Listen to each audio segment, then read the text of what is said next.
नमस्कारः। मम नाम श्रीविद्या।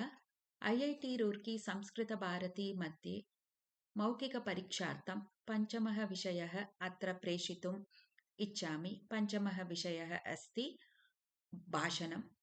मम भाषणस्य शीर्षकः अस्ति मम प्रियनेता नरेन्द्र दामोदरदास मोदी।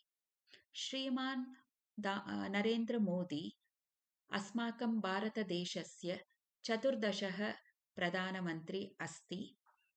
तस्य जन्म गुजरात् राज्यस्य वदादरा नगरे अभवत्। तस्य पितुः नाम दामोदरदास मोदी, मातुः नाम हीराबेन् च। तस्य परिवारः मध्यमवर्गीयपरिवारः अस्ति। तस्य सम्बन्धः भारतीय जनता पार्टी नाम्न्या राजनैतिकदलेन सह अस्ति। पूर्वं गुजरात् राज्यस्य मुख्यमन्त्रिः अभवत्। इदानीं भारतदेशस्य प्रधानमन्त्री अस्ति। उभयोः कार्यकाले तेन महती निष्ठा, देशभक्तिः च प्रदर्शिता।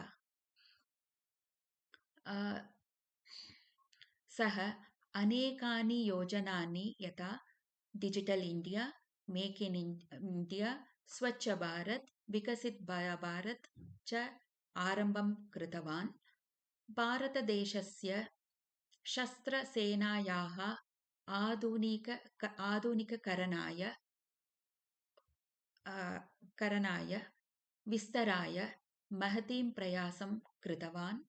सः भारतदेशं विश्वगुरुं भवितुम् इच्छति।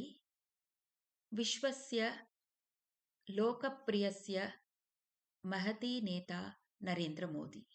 धन्यवादः।